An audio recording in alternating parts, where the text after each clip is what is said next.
नमस्कार, आप देख रहे हैं जोहार झारखंड। मैं हूं आपके साथ अलीम अतर। बुलेटिन में खबरों की शुरुआत करते हैं। पश्चिमी सिंहभूम में पुलिस और नक्सलियों के बीच मुठभेड़ हुई है। मुठभेड़ में पीएलएफआई के 3 नक्सली ढेर हुए हैं। पोड़ाहाट जंगल में जारी है गोलीबारी। पीएलएफआई एरिया कमांडर अजय पूर्ति के साथ मुठभेड़ हुई है। सीआरपीएफ और जिला पुलिस के जवान इस मुठभेड़ में शामिल हैं। बड़ी खबर इस वक्त हम आपको बता रहे हैं। पीएलएफआई के 3 नक्सली इस मुठभेड़ में ढेर हो चुके हैं। पोड़ाहाट के जंगल में अब भी गोलीबारी जारी है। सीआरपीएफ और स्थानीय पुलिस के नेतृत्व में यह मुठभेड़ चल रही है। आपको बता दें कि जिला पुलिस के जवान इस मुठभेड़ में शामिल हैं, साथ ही सीआरपीएफ के जवान भी इस मुठभेड़ में शामिल हैं। और उपेंद्र हमारे साथ जुड़े हुए हैं। उपेंद्र, एक बड़ी मुठभेड़ इसे कह सकते हैं। 3 पीएलएफआई के नक्सली ढेर हुए हैं, क्या कुछ स्थिति है अभी? जी, अभी भी देखिए पोड़ाहाट जंगल में जो मनमारू जगह है उस पूरे इलाके को सर्च ऑपरेशन जारी है और रुक रुक कर अभी भी गोला दोनों तरफ से फायरिंग हो रही है। और इसी फायरिंग में सुबह जो 5 बजे से शुरू हुआ था, जो अभी भी जारी है, इसमें 3 नक्सली मारे गए हैं, जबकि एक गंभीर रूप से घायल हो गया है। और तीनों नक्सलियों के डेड बॉडी को सुरक्षा बल के जवानों ने कब्जे में ले लिया है, जबकि घायल को भी गिरफ्तार कर लिया और उसका इलाज भी कर रही है। और आपको बता दें कि अभी भी दोनों तरफ से भीषण मुठभेड़ जारी है। जी, क्या कुछ सूचना मिली थी सीआरपीएफ या जिला पुलिस को, और कब तक ये जो मुठभेड़ है या सर्च ऑपरेशन है वो जारी रहेगा?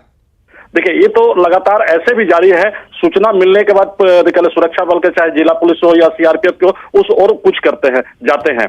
आपको बता दें कि चूंकि कोरोना बंदी को लेकर करके माओवादी और पीएलएफआई दोनों संगठन जो है इस पूरे इलाके में अपना संगठन को विस्तार करने में लगे हुए थे। और इसी क्रम में आपको याद होगा कि पिछले महीने में माओवादी के 3 महिला नक्सली मारे गए थे और आज पीएलएफ के 3 उग्रवादी मारे गए हैं। तो आपको बता दें कि पूरे इलाके में जो है सर्च ऑपरेशन पूरी तरह से जारी है, जहां एक तरफ से खुट्टी और सिमडेगा जिला का बॉर्डर को घेरा गया है, जबकि 3 ओर से पश्चिम सिंहभूम के जिला को घेरा गया है। और इन्हें हर स्तर पर माओवादियों और पीएलएफ के नक्सलियों का जो है उसके संगठन को उसको कमजोर करने का प्रयास किया जा रहा है। पोड़ाहाट जंगल जो है वो नक्सलियों का गढ़ माना जाता है। अक्सर यहां पर नक्सलियों के छुपे होने की बात सामने आती है, लेकिन कितनी बड़ी सफलता इसे कहेंगे पुलिस के लिए? 3 नक्सलियों को ढेर किया गया और पीएलएफआई के लिए कितना बड़ा झटका होगा ये? झटका है और बहुत बड़ी सफलता है, क्योंकि आपको बता दें कि इस पोड़ाहाट जो जंगल है इसमें माओवादी और पीएलएफआई दोनों अपना वर्चस्व बनाना चाहते हैं और दोनों के बीच में संघर्ष की भी बात आई है। लेकिन पुलिस जो और सुरक्षा बल के हमारे जो जवान हैं, ये दोनों नक्सलियों को कमजोर करने में और उन्हें पूरी तरह से सफाया करने में जुटी हुई है। और इसलिए आपको इस पिछले 1-1.5 महीना के आप जो पूरी आंकड़ा को देखें और इनके सर्च ऑपरेशन और मुठभेड़ को देखें, तो 3 माओवादी भी मारे गए और आज 3 पीएलएफआई भी, यानी कि उन दोनों संगठनों को भारी नुकसान उठाना पड़ रहा है। जी, बने रहिए उपेंद्र हमारे साथ। ओम प्रकाश हमारे साथ इस वक्त पुलिस मुख्यालय से जुड़े हुए हैं। ओम प्रकाश, कितनी बड़ी सफलता इसे मानी जाए, और जिस तरीके की ये मुठभेड़ हुई है, 3 पीएलएफआई नक्सलियों को सुरक्षा बलों ने मार गिराया है, तो किस तरह की हलचल इस वक्त आपको दिख रही है मुख्यालय में? जी अलीम, बता दें कि पुलिस मुख्यालय लगातार नक्सलियों के साथ साथ कोरोना संक्रमण के साथ साथ नक्सलियों पर भी लगातार अभियान की बात कह रहा था और लगातार इसे लेकर रणनीतियां भी और दिशा निर्देश भी जारी किए जा रहे थे। और ये कुछ उसी का परिणाम है जिस वजह से पुलिस को ये सफलता और सुरक्षा बलों को ये सफलता हाथ लगी है। फिलहाल मामले पर पुलिस मुख्यालय पूरी तरह से अपनी निगाहें जमाए हुए हैं। लगातार यहाँ वरीय अधिकारी जो है वो बैठक कर रहे हैं और ताकि स्थिति और जो हालात है उसका जायजा लिया जा सके। वहाँ क्या कुछ यथा स्थिति है उसकी मॉनिटरिंग प्रॉपर हो रही है। साथ ही ये भी पता लगाया जा रहा है कि आखिर इस मुठभेड़ के बाद जो नक्सली अगर वहां से निकल चुके हैं या फिर आसपास के इलाकों में, उनकी घेराबंदी किस तरह से हो सके, उन पर कार्रवाई किस तरह से और दबिश किस तरह से बनाई जा सके, इसे लेकर तमाम तरह की जो दिशा निर्देश है वो दिए जा रहे हैं। वहीं साफ तौर से अन्य जिलों के भी एसपी को कहा गया है, क्योंकि पिछले दिनों पलामू के इलाकों में भी इस तरह की घटनाएं हुई थी जहां पुलिस और नक्सलियों की सीधी मुठभेड़ हुई। तो लगातार प्रशासन के द्वारा ये दिशा निर्देश और इंतजाम किए जा रहे हैं ताकि नक्सली जो है इस कोरोना संक्रमण के दौरान फायदा न उठा सके, अपना सिर न उठा सके और प्रदेश के हालात जो है। चलिए, बिल्कुल उम्मीद करते हैं ओम प्रकाश के नक्सलियों की कमर टूटेगी और नक्सली इससे जरूर कमजोर होंगे, क्योंकि एक बड़ी सफलता है। उपेंद्र यहां हमारे साथ जुड़े हुए थे, बहुत बहुत शुक्रिया उपेंद्र आपका भी तमाम जानकारी के लिए। और रुक करेंगे इस वक्त एक और बड़ी खबर की। जम्मू कश्मीर में एक बड़ा आतंकी हमला टला है। पुलवामा की तरह गाड़ी में आईईडी रखी गई थी, लेकिन सतर्कता इसे कहें कि यह बड़ा आतंकी हमला टल गया है। सुरक्षा बलों ने वक्त रहते इस आईईडी को डिफ्यूज किया है। जम्मू कश्मीर में पुलवामा जैसे आतंकी हमले की साजिश को सुरक्षा बलों ने नाकाम कर दिया है। यहां पुलवामा के पास एक सेंट्रो गाड़ी में आईईडी प्लांट किया गया था, जिसकी समय रहते हुए पहचान कर ली गई। बम डिस्पोजल स्क्वाड ने वक्त रहते हुए इस बम को डिफ्यूज कर दिया। पुलवामा पुलिस, सीआरपीएफ और आर्मी ने एक साथ एक्शन लेते हुए इस गाड़ी की पहचान की और इसमें आईईडी होने का पता लगाया। तभी बम डिस्पोजल स्क्वाड को बुलाया गया और इस आईईडी ब्लास्ट को टाल दिया गया।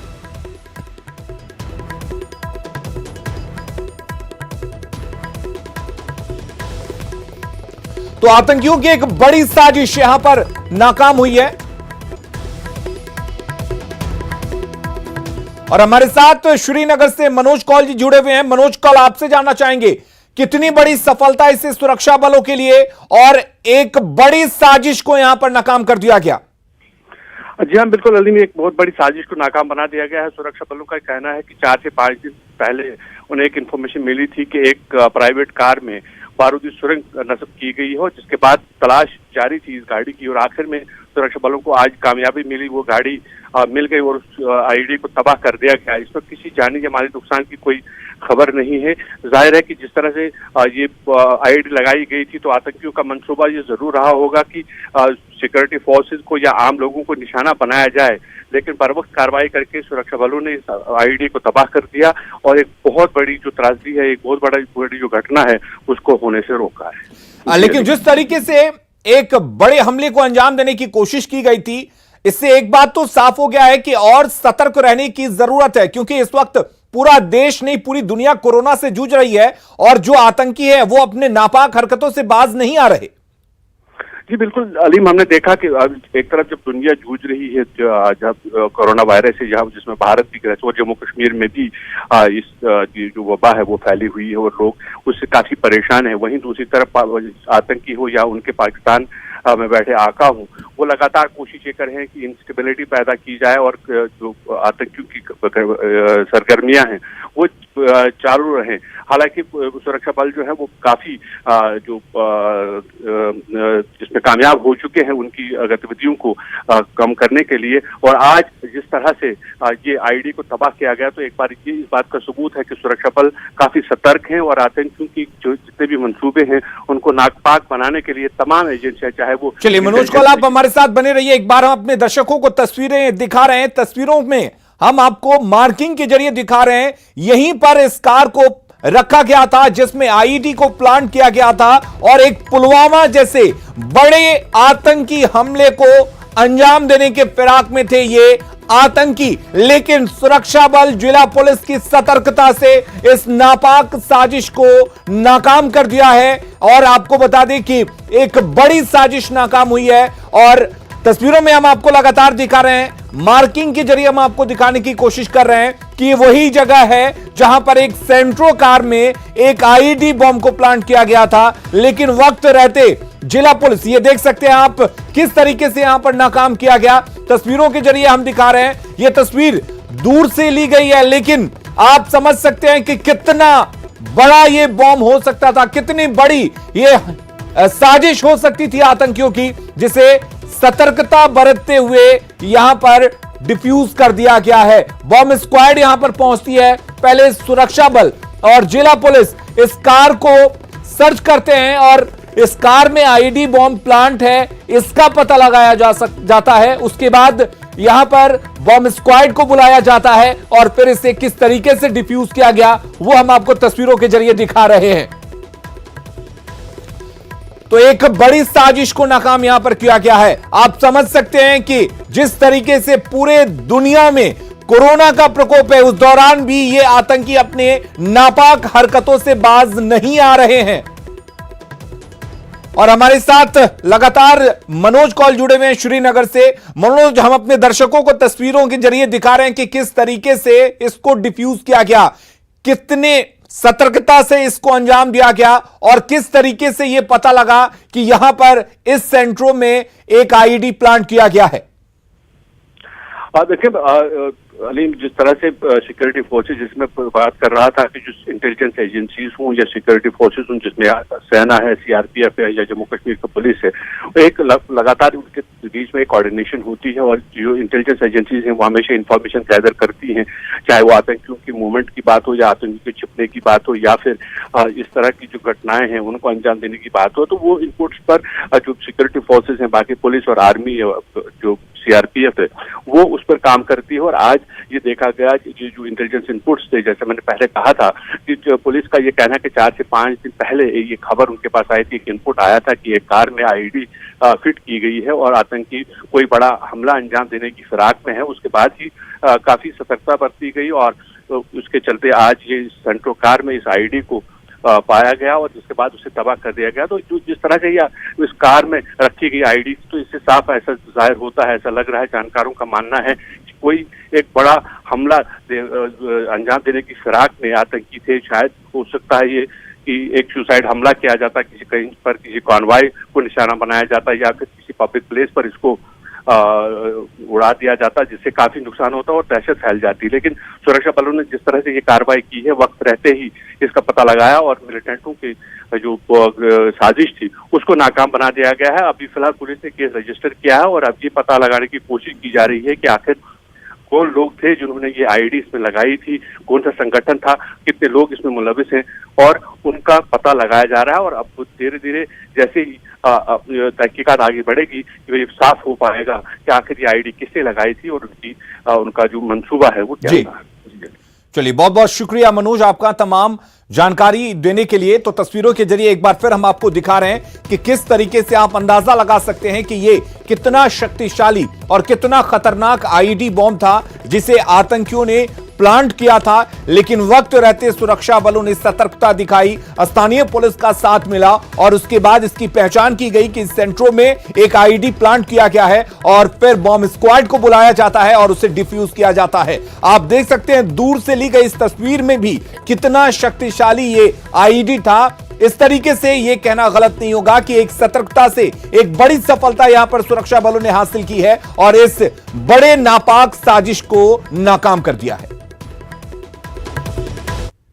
अगली खबर का रुख करते हैं। आपने मजदूरों को पैदल ट्रक से लटकते हुए या फिर बस ट्रेन से घर जाते हुए देखा होगा, लेकिन पहली बार मजदूरों की घर वापसी फ्लाइट से हुई है।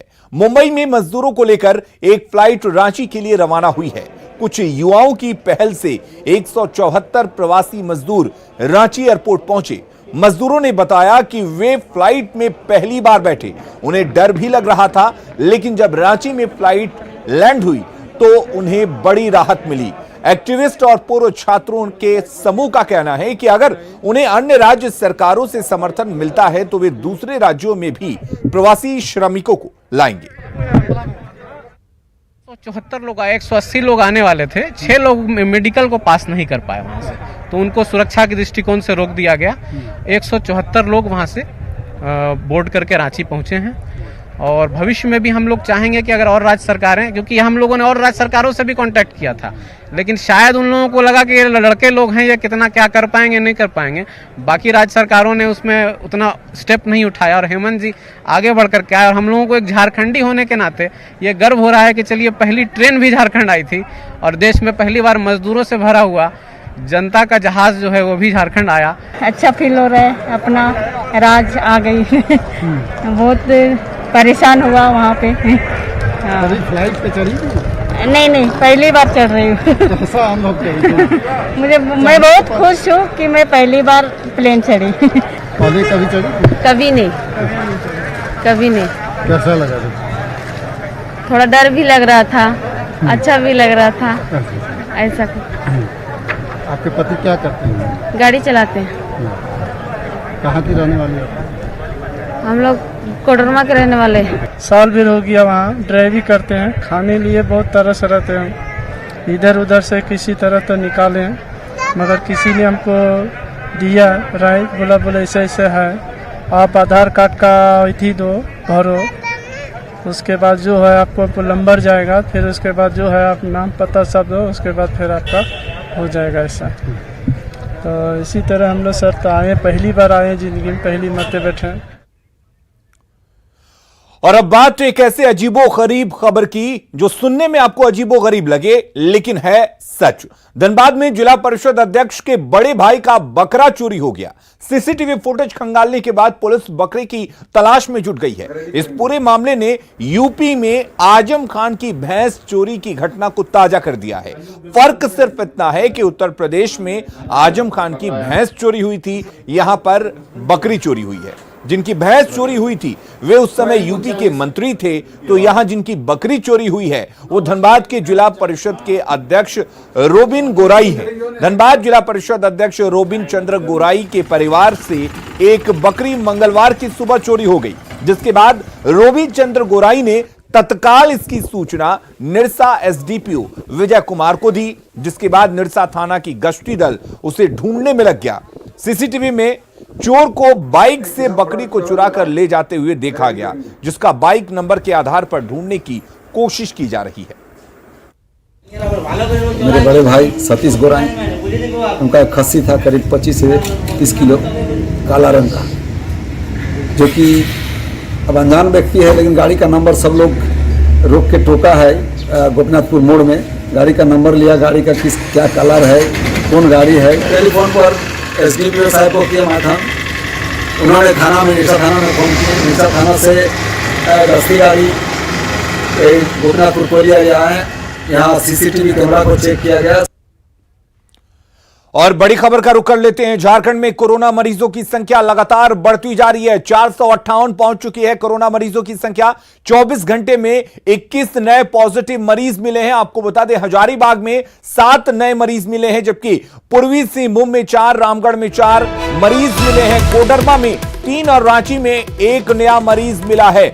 लातेहार और पश्चिमी सिंहभूम में भी एक कोरोना के नए मरीज मिले हैं और अब तक राज्य में 279 प्रवासी निकले हैं पॉजिटिव। कोरोना मरीजों में 61% प्रवासी मजदूर हैं जो बाहर से आ रहे हैं। उनमें ज्यादा तादाद में ऐसे मजदूर हैं जो कोरोना पॉजिटिव पाए गए हैं और इसके साथ ही अब झारखंड में कोरोना मरीजों की संख्या बढ़कर 458 हो गई है। 24 घंटे में 21 नए पॉजिटिव मरीज मिले हैं, जो कि वाकई चिंता का सबब है। हजारीबाग में 7, पूर्वी सिंहभूम में 4, रामगढ़ में 4, कोडरमा में 3 और रांची में भी 1 नया कोरोना पॉजिटिव मरीज मिला है। लातेहार और पश्चिमी सिंहभूम में भी 1 नए मरीज मिले हैं।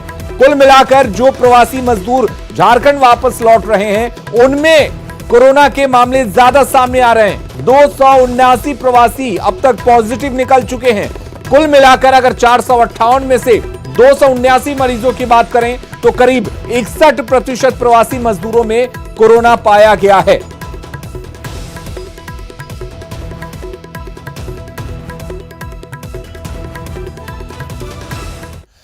करीब 60 दिनों से कोरोना की वजह से कंटेनमेंट जोन बने हिंदपीढ़ी के लोगों को थोड़ी राहत मिली है। हिंदपीढ़ी के कुछ इलाकों को कंटेनमेंट जोन से हटा दिया गया है। अभी वैसे इलाके खुले हैं जहां पिछले 28 दिनों से कोई मामला सामने नहीं आया है। हिंदपीढ़ी से ज्यादा जानकारी दे रहे हैं हमारे सहयोगी ओम प्रकाश। करीब 60 दिनों से बंद हिंदपीढ़ी के कंटेनमेंट जोन में अब बड़ी राहत मिली है। कई इलाके जो हैं वो खुल चुके हैं। नूर नगर का इलाका है, मुजाहिद नगर, छोटा तालाब और पुरानी रांची के जो इलाके कंटेनमेंट जोन है उसे खोल दिया गया है। फिलहाल देख सकते हैं इन इलाकों में जहां जो कंटेनमेंट जोन से बाहर किए गए हैं वहां पर जो आम जनजीवन है वो पुरानी तरह से बहाल हो रहा है। धीरे धीरे लोग जो है घरों से निकल रहे हैं और साफ तौर से कहा जाए तो लोगों के लिए बड़ी राहत है। वहीं कई इलाके ऐसे भी हैं जो फिलहाल कंटेनमेंट जोन का अभी भी हिस्सा है, वहां से निकलने में पहले जैसे ही मनाही है और पुराने नियम ही यहाँ पर लागू हैं। फिलहाल प्रशासन के द्वारा कहा गया कि आने वाले दिनों में इन इलाकों को भी खोला जाएगा और इसके लिए लगातार पहल की जा रही है। तो साफ तौर से प्रशासन के लिए हालांकि थोड़ी मुश्किलात ज़रूर बढ़े हैं, लेकिन किस तरह से लोगों को मैनेज किया जा रहा है वो जानने की कोशिश करते हैं। सर, किस तरह से मैनेज कर रहे हैं, क्योंकि कुछ इलाके खुल गए हैं, कुछ इलाके बंद हैं, परेशानी पहले हो रही होगी। मैं यहाँ मंगल चौक पे ड्यूटेड हूँ। मंगल चौक पे 2 बैरिकेटिंग थे, एक लेक रोड में, एक मारवाड़ी कॉलेज तरफ। लेक रोड वाला खोल दिया गया, मारवाड़ी कॉलेज साइड का अभी नहीं खुला है, तो इस साइड का अभी अंदर बाहर जो भी केवल सामान ट्रांसफ़र हो रहा है, यही स्थिति है। और अंदर में कहीं कहीं बैरिकेटिंग करके जैसा पता चला है माइक्रो कंटेनमेंट जोन बनाया गया है। तो बहरहाल कुछ ये स्थिति है कि अंदर के इलाकों में माइक्रो कंटेनमेंट जोन बनाया गया है और कुछ इलाकों को जो अभी भी कंटेनमेंट जोन में है वहां पर फिलहाल लोगों को आवाजाही की इजाज़त नहीं है। पुराने जैसे ही स्थिति यहाँ पर फिलहाल विद्यमान है और जो प्रशासनिक लोग हैं वो अभी भी उसी तरह से सुरक्षा देने की कोशिश कर रहे हैं ताकि कोई लोग इन इलाकों से अंदर और बाहर आने जाने में न सफल हो सके, क्योंकि जो इलाके खुल चुके हैं उनमें कंटेनमेंट जोन के इलाके के लोगों के जाने की पूर्ण मनाही है। कैमरामैन राजीव के साथ ओम प्रकाश, न्यूज़ 18 रांची। दुनिया भर में कोरोना की दवा और वैक्सीन को लेकर लगातार रिसर्च चल रहे हैं। ऐसे में रिम्स के एनेस्थीसिया विभाग के एक चिकित्सक ने भी ईथर से इलाज की अनुमति मांगी है, लेकिन बड़ी बात यह है कि ईथर का इस्तेमाल दुनिया भर में बंद हो चुका है। मेडिकल साइंस और व्यवहार में ईथर का इस्तेमाल भले ही दुनिया में बंद हो चुका हो, लेकिन सैनिटाइजर के तौर पर अल्कोहल के इस्तेमाल ने ईथर को लेकर भी संभावना पैदा कर दी है। रिम्स के एनेस्थीसिया विभाग के डॉक्टर मानते हैं कि ईथर से कोरोना वायरस का मुकम्मल इलाज हो सकता है, लिहाजा उन्होंने इलाज को लेकर ICMR से अनुमति भी मांगी है। जिस तरह से अल्कोहल कोरोना को आउटर लिपिड लेयर को डिस्ट्रॉय कर सकता है, ईथर भी वही काम करेगा। अब है कि अल्कोहल को हम लोग इनहेल तो नहीं कर सकते हैं, बेसिकली ये रेस्पिरेटरी सिस्टम का डिजीज है, हाँ। तो ईथर को हम लोग एनेस्थीसिया में हमेशा इनहेलेशनल एनेस्थेटिक्स के रूप में यूज किए हैं, and it is one of the safest anaesthetic inhalational drug known till date. हाँ, हम दिए हैं, सबमिट किए हैं। एथिकल कमिटी 2 बार 3 बार उसको रेक्टिफाई करने का बोला, हम लोग दिए हैं, but still they are unable to take any decision. और जब तक एथिकल कमिटी से क्लियर नहीं हो जाता है, we can not do anything. 29 अप्रैल को पहली बार एनेस्थीसिया विभाग के डॉक्टर ने ब्रिटिश मेडिकल जर्नल में छपी रिपोर्ट के बाद रिम्स में भर्ती कोरोना मरीजों का ईथर से इलाज की अनुमति मांगी, जिसे रिम्स के एथिकल कमेटी ने खारिज कर दिया। इसके बाद डॉक्टर प्रवीण ने ICMR से इस संबंध में अनुमति मांगी, तो वहां से पहले रिम्स के एथिकल कमेटी से NOC के लिए कहा गया। उधर रिम्स के निदेशक की माने तो डॉक्टर प्रवीण को पहले ईथर को लेकर पायलट प्रोजेक्ट के लिए अनुमति मांगनी चाहिए थी। तो आप लोकली सोच करके बहुत चीज़ों को ऑब्जर्वेशन में, अगर आपका ऑब्जर्वेशन कोई है तो उसको ICMR को जो साइंटिफिक सोसाइटी हैं उनको लिखा जाता है, उस पर जब विचार करके इथिकल परमिशन मिल जाता है तभी उसको आप प्रोटोकॉल के हिसाब से ट्रायल कर सकते हैं। ऐसे नहीं है कि आप जो कुछ भी सोचें और कल कहें कि इससे फ़ायदा हो जाएगा। रिम्स का नाम देश और दुनिया में इलाज और रिसर्च दोनों के लिए जाना जाता है।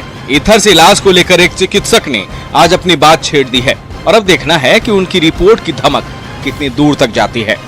न्यूज़ 18 के लिए रांची से उपेंद्र की रिपोर्ट। खबरों का सिलसिला लगातार जारी है, बने रहिए हमारे साथ।